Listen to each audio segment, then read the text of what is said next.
Pessoal, conforme eu falei para vocês, vou explorá-lo. Estamos aqui agora para falarmos sobre os transtornos. Então, não sei a sua idade, não sei se você é novinho, mais novo que eu, mais velho, mesma idade. O que eu sei é que quando eu era criança, ouvíamos muito falar do Adalto Botelho. Era um hospital onde todas as pessoas ali, eles falavam que eram doidas e colocavam lá, que infelizmente, né, temos relatos que eram tratados com choques, né, camisa de força. Fora do padrão, né? Isso, os tratamentos muito agressivos, né? Então as pessoas eram taxadas de doidas ou têm problema de nervo. Hoje nós vemos os transtornos. São vários transtornos no qual todos os dias aparece um transtorno. No meu começo da psicanálise, eu ficava até sem graça, porque todo dia era um transtorno que surgia e eu me sentia obrigada a saber todos, a conhecer todos. E depois chegou uma hora que eu falei, não, eu não tenho condição de conhecer todos, porque cada dia é um transtorno. E o que eu quero saber dele é, estes transtornos são coisas que realmente estão surgindo agora através de algo que foi mudando aí numa evolução, ou se é algo que já existia, mas que tudo era taxado como uma pessoa louca. Como que mudou isso aí nesse processo? De todo mundo doido para camisa de força, e agora nós temos o bipolar, nós temos o autista, dentre tantos transtornos, borderline, isso aí. Olha, é muito complexo, né? Essa área de transtornos mentais, ela é muito ampla. E a primeira coisa é dividir, porque você abordou transtornos da área de psicoses e da área de neuroses. Então, vamos, primeira coisa, separar isso para que aquele que nos acompanha possa entender. Transtornos da área de psicose são transtornos mais sérios, da área médica. O indivíduo, ele nasceu por questões genéticas com um problema, ou durante o seu desenvolvimento, isso foi adquirido, ingestão de substâncias químicas, lesões, ou estava na cadeia genética e em algum momento da sua vida se manifestou. Então nós temos transtornos mais sérios, bipolaridade, que pode ser 1, 2 ou ciclotímica, tem níveis diferentes, borderline, esquizofrenia, que é a mais incapacitante, né, das doenças específicas. Então, isso é a área de psicose, requer acompanhamento médico, tratamento médico e a ingestão farmacológica para o resto da vida. E nós temos muitos outros transtornos da área de neuroses. Os transtornos da área de neurose são transtornos adquiridos. O indivíduo nasceu sem problema algum. Mas, na formação da sua cognição, ou seja, na forma como adquirimos informações através de experiências, de vivências, de aprendizado comum, cotidiano, algo deu errado. A forma como ele fez a leitura de alguma coisa, como ele interpretou, ou de fato foi algo muito ruim com ele. Exemplo, há uma criança molestada. Isso vai traumatizá-lo e vai gerar lá na frente um transtorno. Uma criança que passou por violência doméstica, desamparo, né? Carências ao longo da sua vida que lá na frente vão resultar em alterações comportamentais. Nós temos também situações simples, corriqueiras, como você enfrentar uma situação que lhe deu muito medo.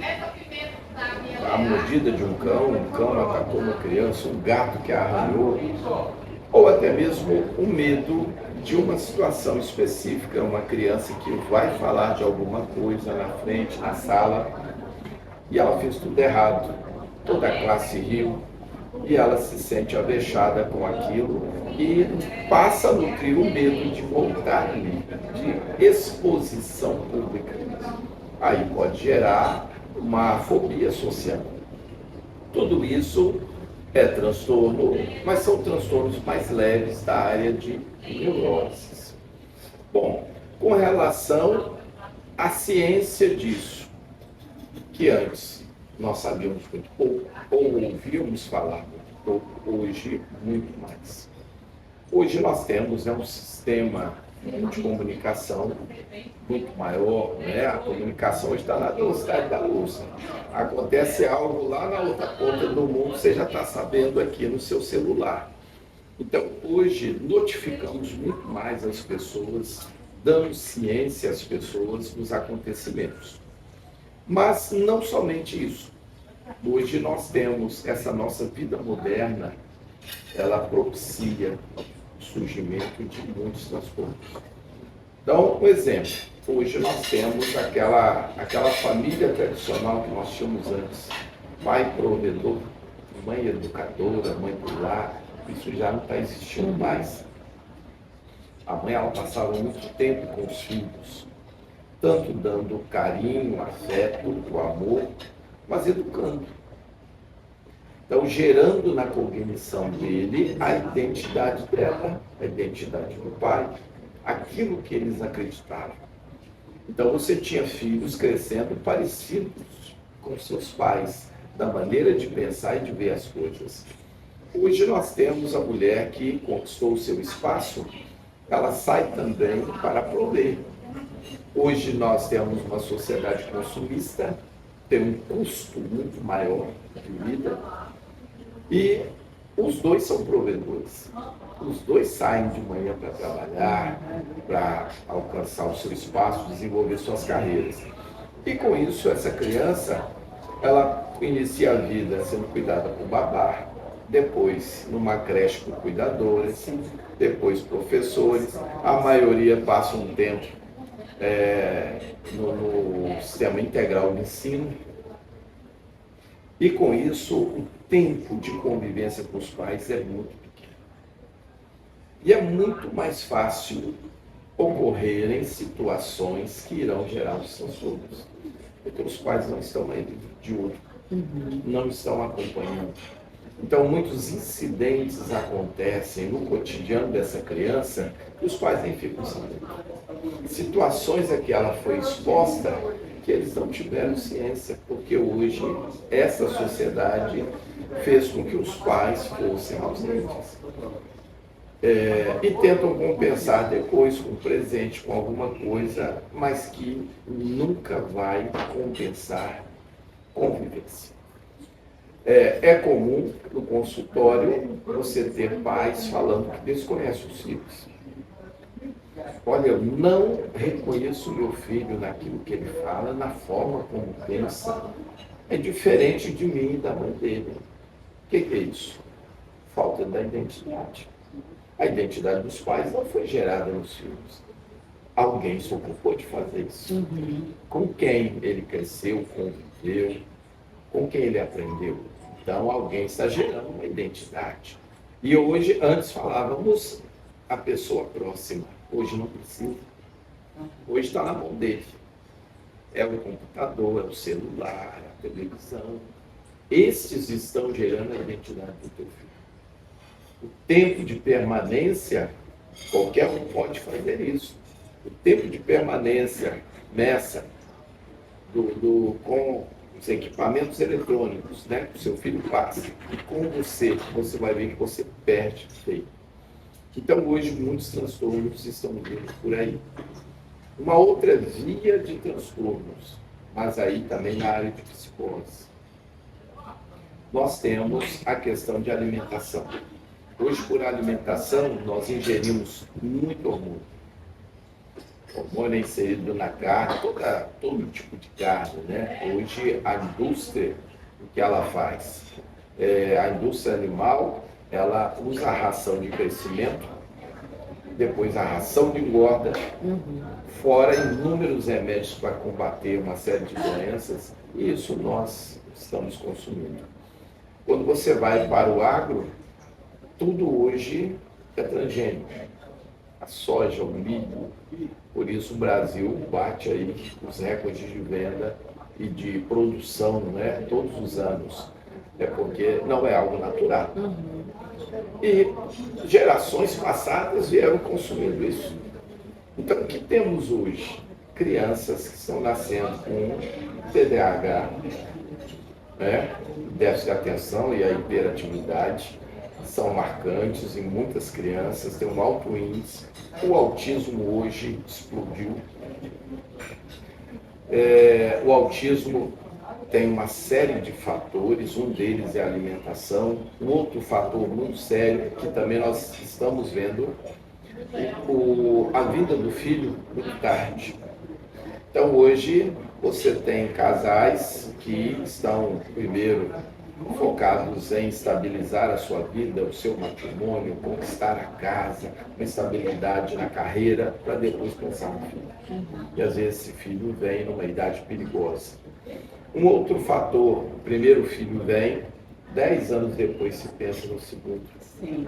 Quantas pessoas perto de nós estão fazendo isso? Sim. Esse segundo vem com um problema. A minha filha, que é fonoaudióloga e lida de perto com autistas, ela comenta como ela observa essa questão dos pais. 90% dos pais ou são muito velhos, ou aconteceu isso, um filho mais novo, o outro depois de 10, 15 anos depois, esse segundo vem autista. Então, isso é uma marca dessa geração, dessa sociedade hoje, que está em transformação, em mudanças, porém, nós estamos sofrendo essas mudanças e não sabemos como vai ser daqui a alguns anos.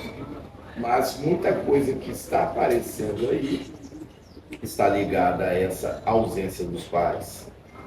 Depois, há essa questão de gerar o filho, a idade com que esse filho vem e o tipo de alimentação que nós temos.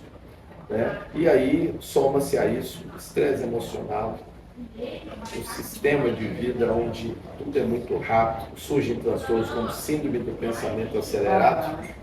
É em cima de quê? Muita coisa, muita informação vinda, né, dos meios de comunicação. Aqui no dedo você vê muita coisa. Hoje nossas crianças, já com 10 anos, já acumulam mais informações do que alguém que já está quase partindo no final da vida. Porque tudo hoje é muito mais rápido. E estamos em uma fase de transformação. E também tem um outro lado, né? Que aí a mãe vê a criança, assim, alguém fala, olha, leva no médico. Aí os médicos tomam Ritalina. Crianças sempre sendo medicadas muito cedo, com ansiolíticos e tal. E que, assim, de uma forma muito, muito precoce, né? E acabam ficando dependentes destes remédios. Muitos, é uma via mais fácil, né? A farmacológica. E muitos, os pais, são muito irresponsáveis, porque não é nem o médico quem passou. Ele toma um remédio, porque ele foi medicado, e ele fala, não, minha filha estava muito agitada, ele mesmo pega e automedica. Então, tudo isso é muito sério, né? E a gente vai vendo essa transformação mesmo, e eu não vejo como uma transformação boa. Eu vejo como uma transformação muito ruim, muito pesada. E existe a questão da criança também, que ela tem uma sobrecarga. A sobrecarga que muitos pais, por não serem presentes, eles começarem a colocar para os filhos muitas atividades.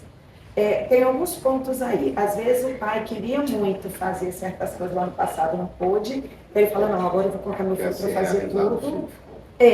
E aí quer que o filho faça tudo, mas sem perguntar se o filho quer ou não. O filho se sente naquela responsabilidade de dar um resultado para os pais, porque é o sonho dos pais. E também os pais, muitas vezes, é como você falou, né? Ele está ocupado, ele quer lavar as mãos. Meu filho já faz tanta coisa, tanta atividade, por que quer, né, que eu esteja tão presente? Então, gente, isso tudo vem afetando o adulto do futuro. Sim. Nada substitui a presença dos pais. Sim. Nada. Até mesmo nós falamos dentro do processo cognitivo que a criança está aprendendo, como está se formando a sua cognição.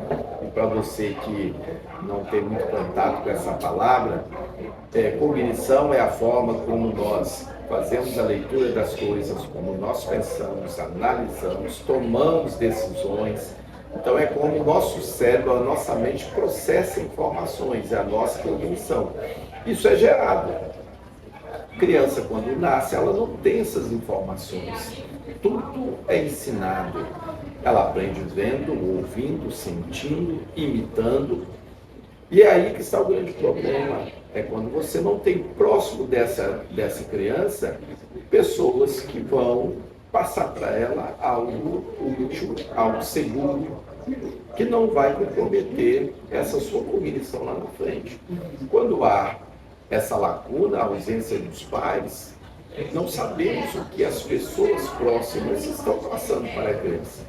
Muitas vezes a preocupação dos pais é chegar no fim do dia e após liberar a babá, ou pegar o filho na creche, examinar o corpo, ver se ele não está machucado, se não aconteceu. Se ninguém mordeu. Foi tudo bem, meu filho não machucou, está tudo bem, então está ótimo.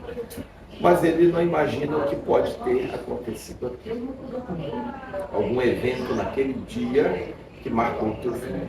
E isso por anos. Lá na frente, ele é um candidato ao consultório analítico.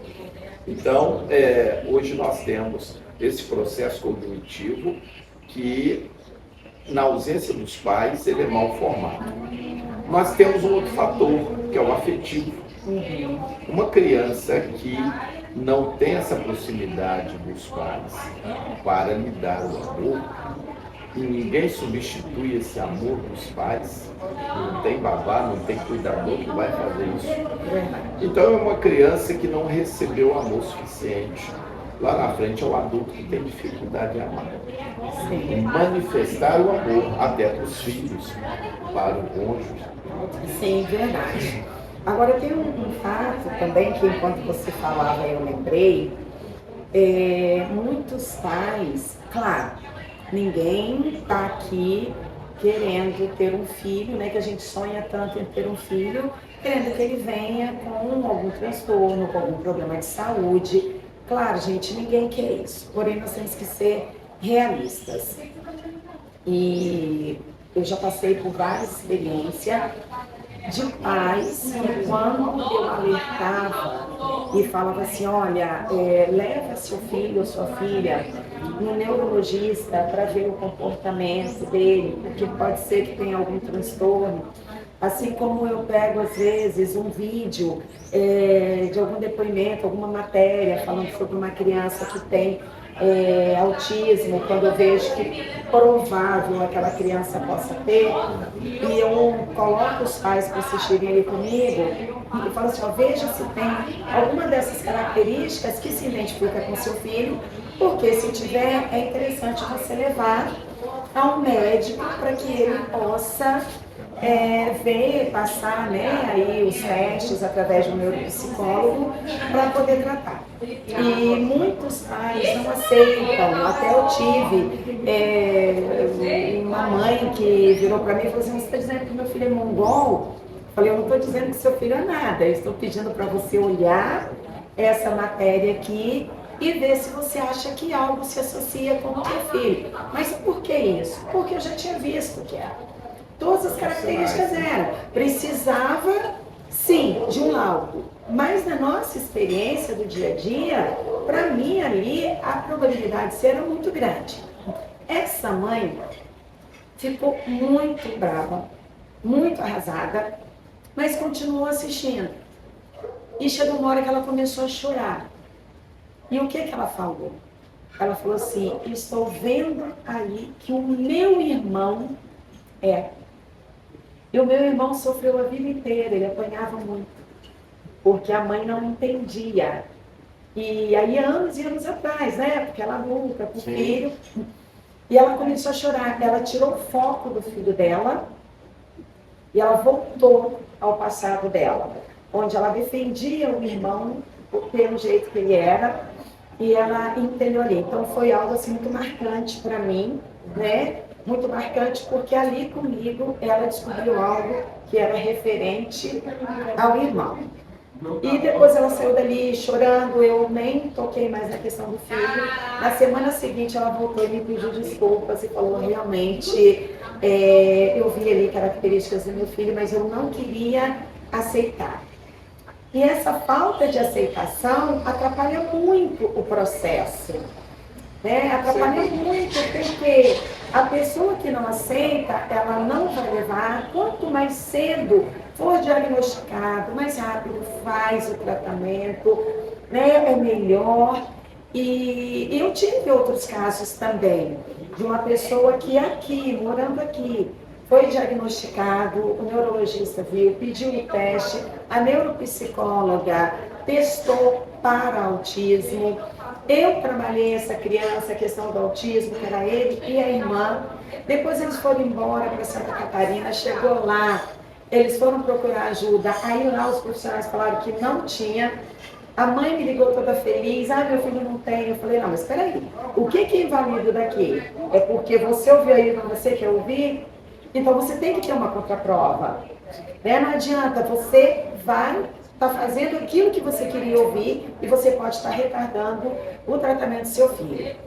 No começo também ela não aceitou, só que depois também me ligou pedindo desculpas porque ela foi para uma contraprova e foi comprovado.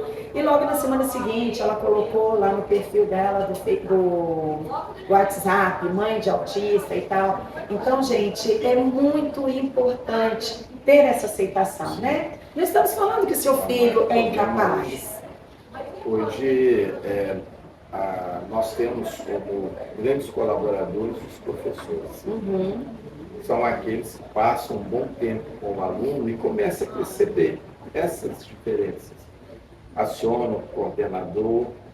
Só que o problema é quando isso chega nos pais. Sim, eles não aceitam. Porque o pai não quer ouvir isso, a mãe não quer ouvir. E mesmo sendo aconselhados a procurar, né, um especialista, só para sondar, ter uma certeza. Porque a grande preocupação é, no caso de haver algum problema, você começar precocemente o tratamento. E não tardiamente. Mas os pais não colaboram. É como se, olha, eu vou fazer de conta que eu não ouvi nada e meu filho vai desenvolver normal. Isso foi só um alerta falso. Só que muitas vezes lá na frente o tratamento fica comprometido. É mais difícil, né, obter o êxito. Há um atraso cognitivo porque não foi tratado a tempo. Então, esse é um dos problemas, a negação dos pais. O segundo problema vem quando ele aceita. E aí o que acontece? Bom, então agora se meu filho é autista, meu filho tem TDAH, meu filho tem algum problema, coitado, eu tenho que deixar de fazer o que quer. Então eu deixo de corrigi-lo, eu deixo de instruí-lo, eu deixo de impor limites. E este é um segundo erro maior ainda do que o primeiro, porque você não colabora com o tratamento e com a formação cognitiva do teu filho. Não é porque o teu filho tem um transtorno que ele não vai saber o que é certo e o que é errado, que ele não vai ter limites. Então aí os pais falham aqui. Hoje é moda, né? Usar o carteira do autista e tal. E é como se aquilo não fosse para que as pessoas tivessem um certo respeito pelo filho, né? E pudesse ter uma certa relevância no tratamento com ele. Mas é para dizer, olha, o meu filho ele tem esse comportamento por causa disso. E ele pode fazer tudo. Ele pode virar aqui as coisas de perna para cima, correr, saltar, gritar, porque lá ele tem um problema. Então, este é um grande erro, porque se você não impõe limites ao teu filho, se você não corrige, não instrui como deveria, você dificulta lá na frente o especialista lidar com ele. Volto, né, o caso da minha filha, ela fala dessa diferença, de de pais que entenderam que o transtorno não é por causa do transtorno, que não devem fazer uma boa instrução, correção com os filhos, né? Participar desse processo cognitivo dos filhos, e aqueles outros que, meu filho tem um problema, então eu tenho que cruzar os braços e deixar de fazer o que quer. E aí lá ela tem um trabalho imenso com isso. É porque aí deixa de ser um transtorno, passa a ser educação. Exatamente. E algumas vezes ela diz o seguinte, que quando os pais vêm pegar e ver aquela criança comportada, fazendo tarefas e tal, olha, eu não estou reconhecendo meu filho. Aí ela tem que dizer, olha, era para você fazer isso em casa. Você está falhando, a criança não está. Então esse é um segundo grande problema. Sim, e justamente, pessoal, existe uma questão onde vocês têm que entender, né? Estou falando aí para quem são os pais, né, de crianças especiais, que a responsabilidade da educação é dos pais. Então não adianta você colocar essa questão, meu filho pode tudo, meu filho vai fazer tudo, ou até fazer um processo no qual vai ter pena do seu filho em questão da escola. O seu filho tem condição de estudar, se você acompanhar, será uma pessoa assim muito inteligente, muito grandiosa. Mas muitos pais também travam isso, né? Impedem os seus filhos o crescimento cognitivo, né? Justamente por achar que ele não é capaz. Uma terceira coisa que me ocorreu agora, justamente por eu conhecer uma pessoa que está fazendo assim. Após descobrir o problema da criança, o que ele faz? Afastou da família e essa criança do convívio. Aquelas festas de família onde reúne primos e tal, ele nunca aparece. E aí ele começa a esconder a criança. Isso também é ruim, porque a criança aprende nos relacionamentos. Se você isola a criança, como que ela vai crescer? Como que ocorrerá o desenvolvimento cognitivo dela sem interações, sem relacionamento? Então é um outro erro. O pai que pega e esconde a criança. Né? Começa a ficar ali recluso com a sua família. Bom, gente, é amplo demais, né? Por isso que é importante procurar um profissional da área, tirar essas dúvidas. É algo assim, grandioso e muito sério. Na semana que vem eu estarei com 3 entrevistadas aqui, que são mães de crianças com transtornos. Crianças que, assim, foi algo que os médicos chegaram a falar, seu filho tem isso, não vai ter solução, não tem nada. Então são depoimentos muito bacanas. Mães que lutaram, né, e que conseguiram tratar os seus filhos e fazer o tratamento. Então, gente, semana que vem, olha, muito importante, tá? Eu estou trazendo mães de crianças autistas severo, que é complicado, né? E na outra semana eu estou trazendo psicopedagoga, neuropsicopedagoga, e estou em busca aí de conseguir uma fonoaudióloga também para trazer, porque o nosso intuito aqui no programa é trazer esses esclarecimentos, né? Trazer essas informações, porque todos nós precisamos viver bem. E como o nome do programa diz, a cada Tudo dia... vem do conhecimento. Sim, reaprendendo a Conhecimento viver. esclarece, o conhecimento instrui, te prepara para lidar, né, com todos os desafios da vida. Justamente. E é isso, gente. Eu estou muito feliz, né, com as nossas entrevistas dessa semana. E tem mais um programa aí que ele ainda vai falar. Nós vamos falar aí sobre a importância de sempre desenvolvermos a nossa rede neural. Mas por hoje é só. Muito obrigada mais uma vez. Prazer.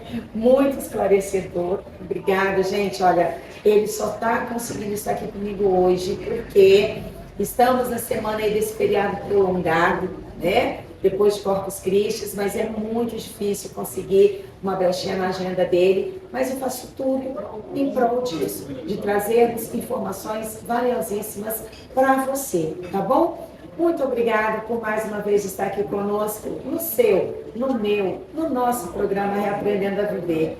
Beijo no coração, fiquem com Deus.